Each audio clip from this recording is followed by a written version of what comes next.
Hello, everyone. Welcome to Healing Spirit. Welcome to April. I am so excited that you're here, and I can't wait to share some of the contemplations and insights that came through for April.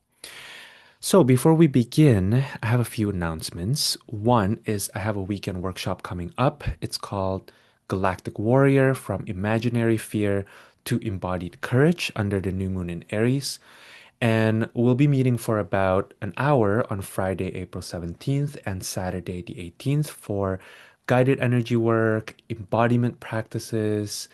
It's going to be so fun. And like the title said, the theme will revolve around meeting our old fears with courage and compassion, and then learning some tools to transform that stuck energy into creative prowess.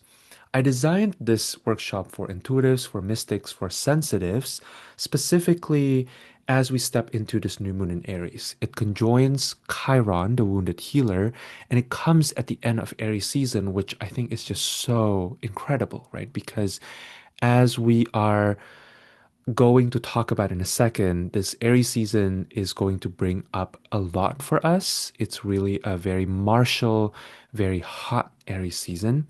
And I sense that many of us will benefit from having some space to integrate everything that we've been experiencing and really connect with its wisdom, and then to share that wisdom with ourselves moving forward and with others in our lives, right? So, for those of you who would like to join live, the suggested donation is 55, but really you can pay anything you can financially afford at this moment. I'm considering putting the class recording on my website to be purchased later, but I do encourage you to come live if you can, because that's really going to enhance your experience. And with these energy work, embodiment practices, I find that coming live and being with me live, being with people, other people who are like minded together, who are doing the work that you're also doing, is so helpful because what you want here isn't to listen to kind of mental transmissions of information, right? That I'm going to be giving you, because that's not what this workshop is about. This workshop is really about connecting more deeply with you, with your wisdom, with your experiences, with your body, with your energy. And so, in order for you to be able to do that, you need to create space for it, right?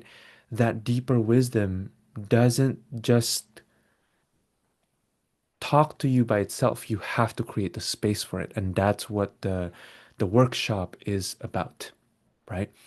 And also, I'll be kind of holding the frequency, of you being in that field so that you can more deeply listen to what wants to speak to you. So I think doing it live is so much more fun than, listening to the recording and then getting distracted, right? Um, Getting interrupted midway because you are trying to, I don't know, pick up the kids from school, whatever it is that people do, right? So it's going to be a really fun workshop. It's going to be a really profound experience, and the links will be in the show notes below if you would like to join us. The second announcement I have is for April, I'm experimenting with opening up limited spots for recorded tarot readings.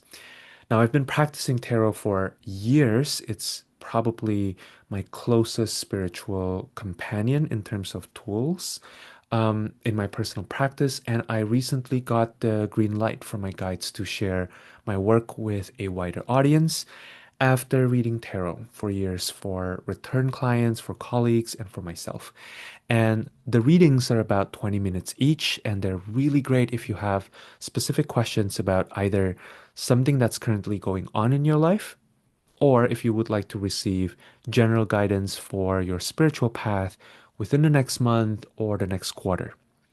I love offering it in this format because, one, you as the recipient, you get to just be in your own space. You get to receive the reading fully in ways that are right for you. It really maximizes receptivity because you don't need to be in conversation, right? You can just listen to the reading while also fully being with your own experience in your own time. And also the length, 20 minutes feels really incredible because so much potent wisdom can come through.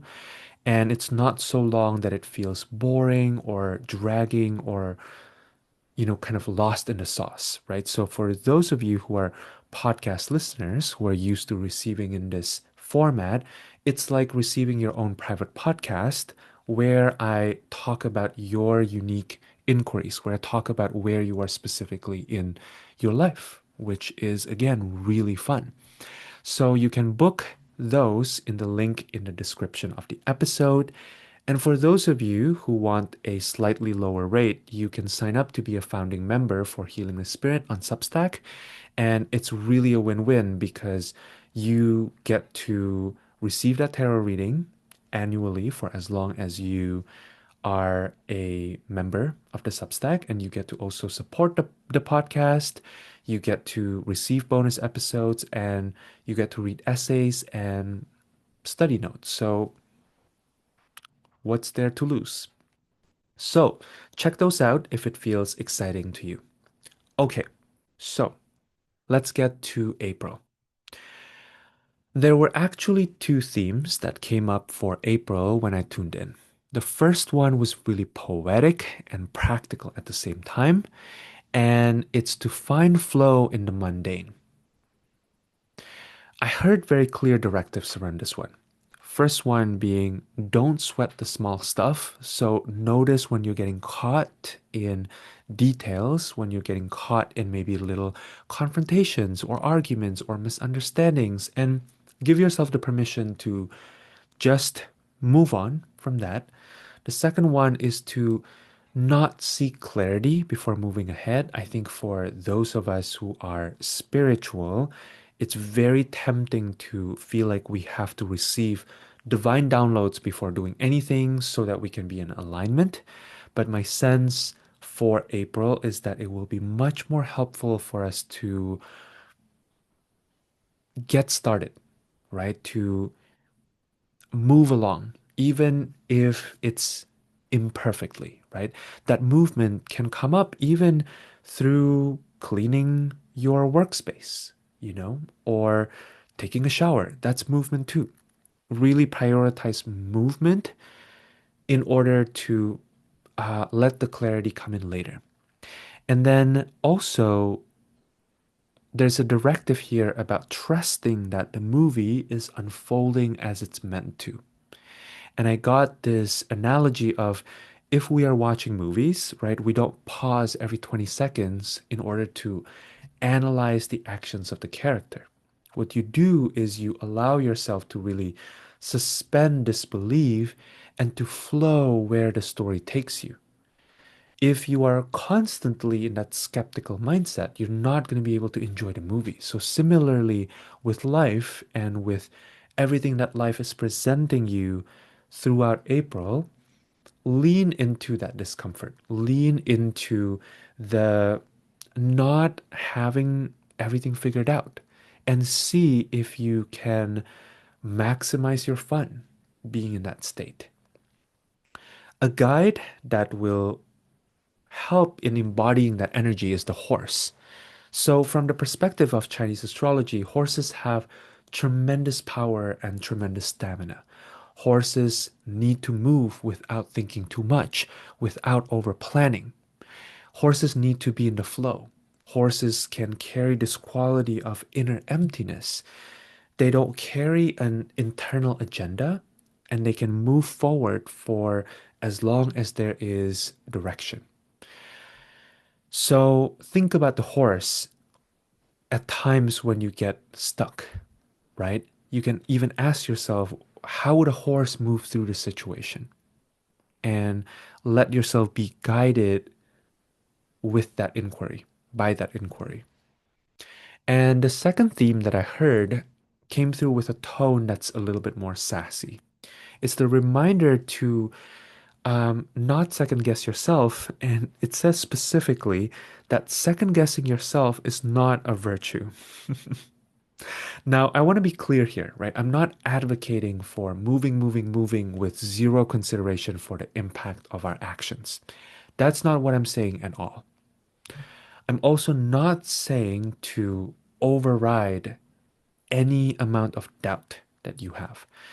Doubt can have deep intelligence for sure, right? There have been times in my life where doubt comes up, and then I realize in hindsight that I wasn't ready to move forward, which is why the doubt came through. And I'm grateful for the doubt, right? But from an energetic perspective, second guessing ourselves, our ideas, our capabilities is actually a very different phenomenon from being thoughtless. At its root, we second guess ourselves when we haven't tended to the deeper underlying insecurity that inherently we are not enough. Whenever you feel that sense of not enoughness coming up, take a pause and really ask yourself two questions. Is this my doubt, or is this someone else's doubt? And the other question is this doubt true in the present moment? Or is this some reverberation of the past that I can recognize and then move on from? I also want to add another dimension here. Sometimes our doubt comes up because we over personalize our experiences, especially as sensitive, thoughtful beings.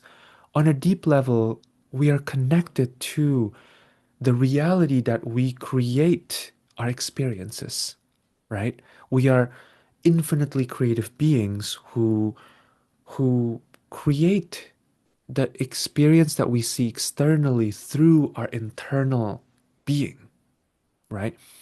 But it's also easy to fall into the trap of believing in spiritual perfectionism. You do not need to achieve any kind of perfection on a spirit level because your spirit, your soul, your essence is already perfect as is. So that inner voice, that inner critic that spurs you to seek that perfect alignment is actually misguided on a spirit level because that perfection is inherent. Now, on a human, fleshly, mundane level, there is no such thing as perfection anyway. Everything in the three-dimensional reality is temporary. Everything has its flaws and its strengths. Everything has its traps and its opportunities. So, orienting towards perfection within the material reality is also a trap, right? Because it doesn't exist. So, as you're listening to this, I invite you to contemplate, where in my life am I believing that I have to be perfect to be loved? Where do I believe that I have to be perfectly aligned so that I can be taken care of, so that I can experience joy or abundance or even respect? All of these, being loved, nurtured, experiencing joy, abundance, respect, these are natural states of being. When you're in harmony with yourself and with your surroundings, they should effortlessly come to you or arise from within you. And if you're not currently feeling that, right, you're not feeling loved or you're not feeling nurtured, the first step is to remember that you can give yourself love. You can give yourself nourishment. You can give yourself joy, abundance, respect in this very moment. One of my favorite ways to do this is to go out and take a walk in nature and look at what life is providing you at any given moment. This is how truly loved you are by life, by the universe. If you just look around at the trees and you see how they are giving you the very substance you need, oxygen, in order to survive, right? This is how deeply loved you are, right? How the water that is in the air in this very moment is supporting you so that your skin, right, gets to be moisturized. That's how deeply loved you are. And you're always in that conversation with deeper intelligence at all times. So, first, remembering that you are not separate from everything else, and that love that you are feeling like you're not receiving is actually already right here, both within you and around you, right? And once you give yourself that, if you don't see it reflected externally, it may be in your work situation or in your relationships, remember that you have the power to change that. It's just a matter of releasing any mental constrictions that stop you from seeing the solution that you have the power to choose, right? You can choose to leave the situation or the relationship, or you can choose to show up differently, right? There are so many options often, there are so many solutions to the situation at hand. Nothing holds back our unfolding, our true nature from blossoming naturally as much as punishing ourselves and striving towards perfection that is actually either already here, if you look at it from a spiritual perspective, or has always been an illusion to begin with, if you look at it from the perspective of the body, right? So the first step is always to liberate yourself from thinking that you have to get it right. We begin the month with a full moon in Libra. So, a question that I would ask you to contemplate for this full moon is what intervention or interruption is present in my life right now? What is not going according to my plan? And how might that be a good thing for me? This full moon is receiving a square from Jupiter, which indicates a slowing down, an interruption, right? That's what squares indicate in astrology. And it's an experience that our thinking minds might categorize as there's a problem to solve here. This may be showing up externally, but my sense is that this is more of an internal interruption. You might find yourself questioning activities that are usually second nature to you. Things that usually flow with ease may take a little longer. They may be a little harder to do without thinking. They may be harder to do automatically. So, if this is showing up for you, I would invite you to really consider the possibility that there's a deeper wisdom that you are working with here. Perhaps there's an intuitive knowing that wants to emerge, or there are parts of self that are asking for deeper tending.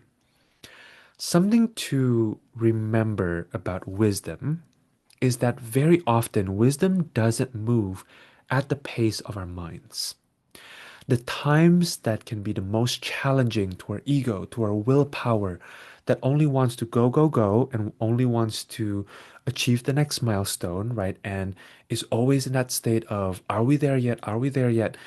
These are usually the times that invite us into deeper authenticity, into understanding our true nature as spirits inhabiting bodies, if we only recognize that, oh, this is actually not a time of me being cursed, right? This isn't a time where I've done something wrong and I'm being punished, but rather this is actually a time where wisdom is brewing from within me, right? And my experiences are helping me see the tension or the gap where I can cultivate wisdom. Wisdom is always nourishing to us. But sometimes, in order to receive that nourishment, life requires us to first let go of what's in the way of receiving. So you may find yourself in a kind of chiropractic realignment at the start of April with this full moon in Libra. Perhaps some part of your thinking is being realigned, or maybe your relationships are being readjusted. Whatever it is, I encourage you to really tune in to the deeper wisdom that wants to speak to you and to allow the medicine of that wisdom to reach your heart. This is a really great full moon to rest, to reflect, and to slow down as you engage in activities that refuel you. There may be the temptation to be annoyed at ourselves, to punish ourselves for not moving at the pace we would like to move. But my encouragement would be for us to really sync up with the pace of the body at the start of the month. The moon is ruled by Venus, which is currently at home in Taurus. So, again, spending time in nature, enjoying beautiful food, and inspiring, artistic activities, maybe taking a painting class, or spending a little bit of time drawing or listening to music, that will be super supportive for this particular full moon. I also want to add that with the full moon, ruled by Venus, right? I think it can also be very helpful to connect with people who can nourish your soul. So if you know that there are friends or maybe siblings that whose presence you can luxuriate within, I think it can be really supportive at the start of the month. Because as we move into the middle of the month, starting the 9th of April, for example, Mercury will be out of its shadow period, right? Which it's been since mid-February, and then Mars will also enter Aries. So by the 9th, we are really entering Aries season full speed, right? We have access to a different kind of pacing from the start of the month. Mars is at home in Aries, and at the time that Mars is in Aries, right? That Mars enters Aries, we also have Venus at home in Taurus. And we'll have this configuration until late April when Venus enters Gemini.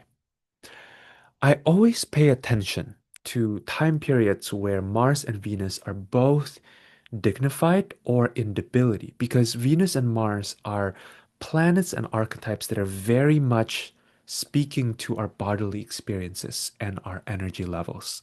Both of them are associated with vitality, with energy as it's expressed in embodied ways, and with our instinctual nature. So when these planets are auspiciously placed, we gain energetic access to the kind of intelligence that our hearts and our guts can share with us. We may find ourselves moving towards goals and dreams with more spontaneity, with a little bit more ease, and without much warning. We may find that one day we wake up and we just know exactly what to do. We may also find ourselves straying from structures or plans that we've been setting ahead of time, right? In order so that we can pursue the opportunities that are actually presenting itself in front of us right now.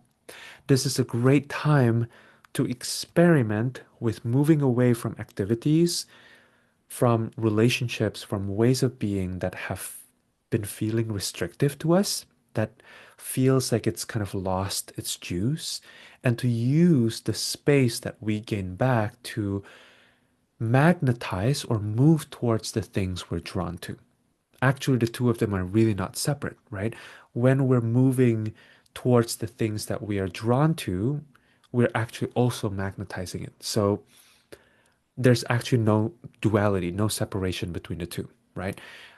It's just in our felt experience that there's a difference. So you may want to quickly check with yourself. Is there anything that's currently holding you back? Are there commitments that you've made that are really rooted in outdated obligations that you know is not going to move the needle, but somehow you're still doing it out of a sense of duty?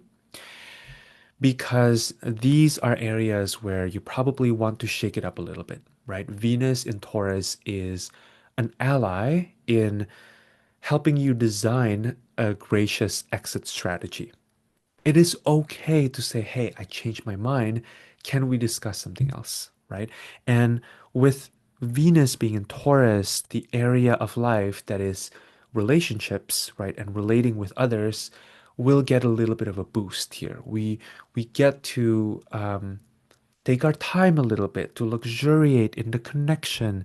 We might find that in relationships, people are less focused on, you know, fulfill your obligation to me, right? Or you promised that you were going to do this.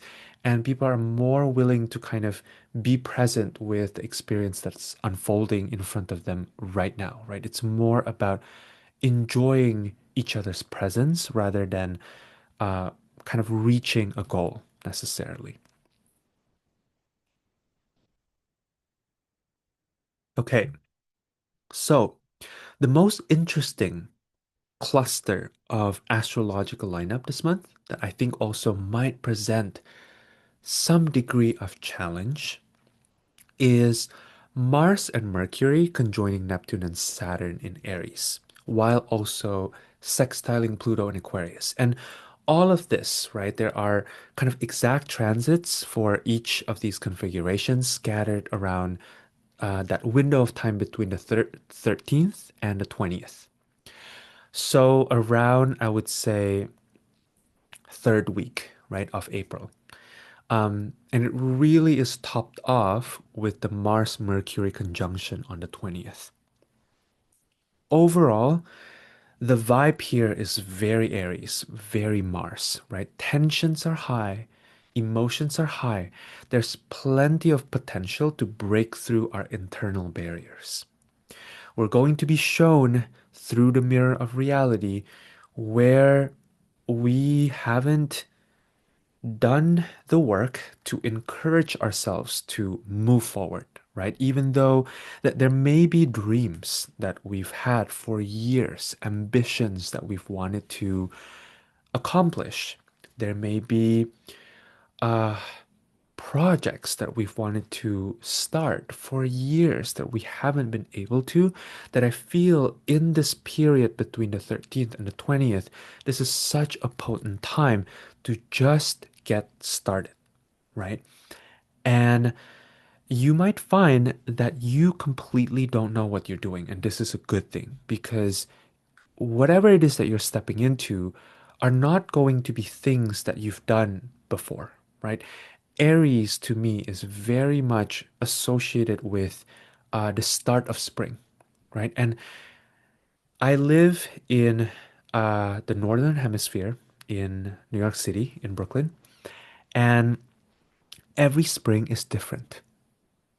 And I find that so cool, right?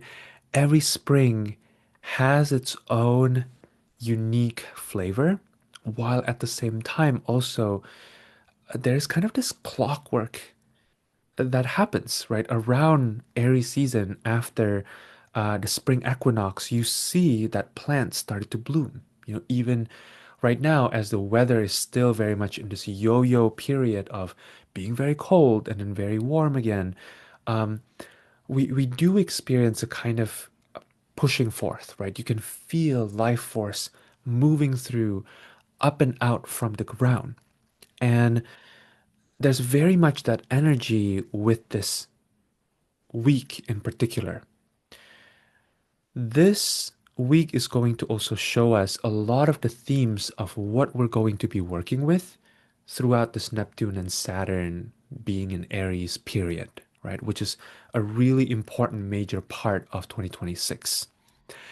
The Mars conjunction with Saturn on the 19th feels specifically potent and maybe brings challenges. So I invite you to feel into, are there any outdated structures that you're ready to break? This is very much a continuation from that Venus and Mars point that I was just making earlier, right? Are there outdated structures you're ready to break? And for some people, this might be internal. This might be how they talk to themselves, perhaps blaming themselves for moving through something difficult or capping their own possibilities, right? Not believing that they're able to reach their dreams and goals. For other people, it might be more solid. It might be this sense of restriction that come up in terms of how you've structured reality around you. Maybe you find yourself working with teams that don't appreciate your input or that don't see you for your gifts at work. Or perhaps you let certain disrespectful dynamics continue to fester in your relationships, right? Whatever it is, I invite you to consider, is there a crack in the structure where I can let some light in, right? Are there new possibilities that I haven't considered? Can I allow myself to step into that possibility?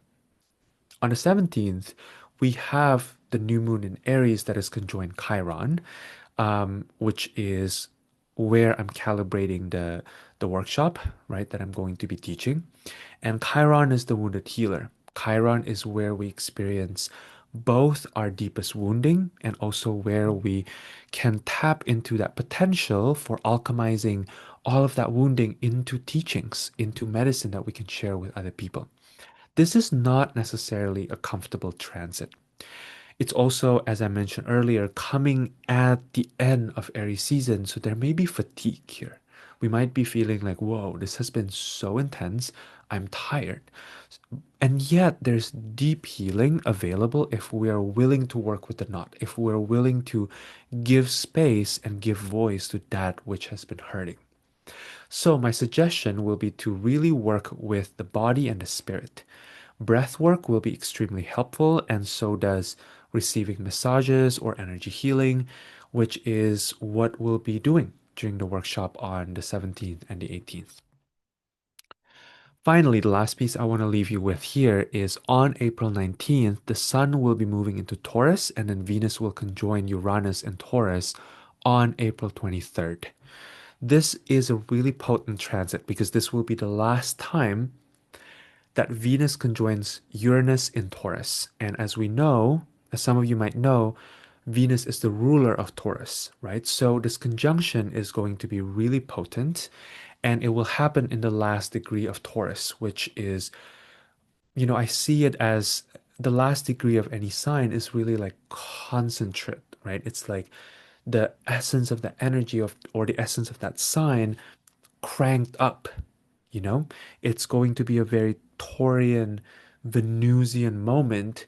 And by April 25th, Uranus will have moved into Gemini and it will not go back to Taurus during our lifetime for most of us, unless you are alive by the end of the 2000s, right? I think like uh, 2109, I think, is the next time it's going to move into Gemini. So that the period, the 7 years period, 2102 or so, is like when we're going to be experiencing the next um, Uranus in Taurus, right? So most of us will not be here.